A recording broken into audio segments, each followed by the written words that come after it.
আমরা আলোচনা করব দুটি সংখ্যার গুণফল ও সংখ্যা দুটির লসাগু এবং গসাগু দেওয়া থাকলে কিভাবে মান বের করতে হয়। তাহলে আমাদেরকে এই সূত্রটি জানতে হবে যে দুটি সংখ্যার গুণফল সংখ্যা দুটির লসাগু এবং গসাগুর গুণফলের সমান। তাহলে আমরা যে এই সূত্রটা জানি, তাহলে আমরা এই সূত্র থেকে প্রায় এই সূত্র সম্পর্কিত সকল অঙ্ক সমাধান করতে পারব। আচ্ছা, আমরা এবার চলে আসি প্রথম অঙ্কে।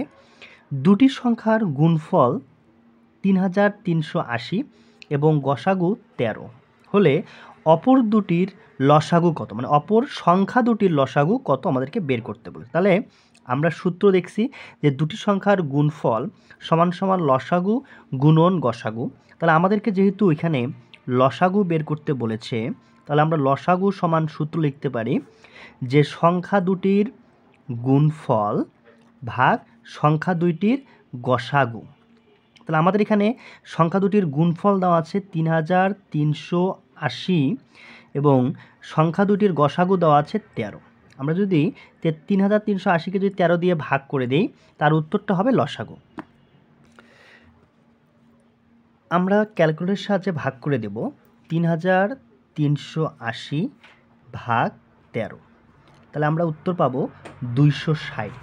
তাহলে আমাদের সংখ্যা দুইটির লসাগু হবে ২৬০।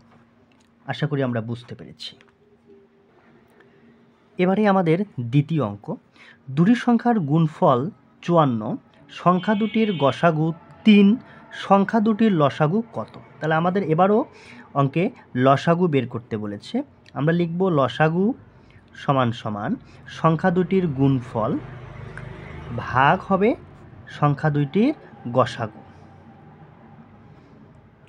তাহলে আমরা লিখতে পারি যে লসাগু সমান গুণফল, আমাদের এখানে গুণফল দেওয়া আছে ৫৪, আমাদের সংখ্যা দুটির গসাগু দেওয়া আছে ৩। তাহলে আমরা ৩ দিয়ে ৫৪ কাটাকাটি করি, ৩ একে ৩, ৩ আষ্টে ২৪, তাহলে আমরা পাবো হচ্ছে ১৮। তাহলে এই অঙ্কের লসাগুর মান হবে ১৮।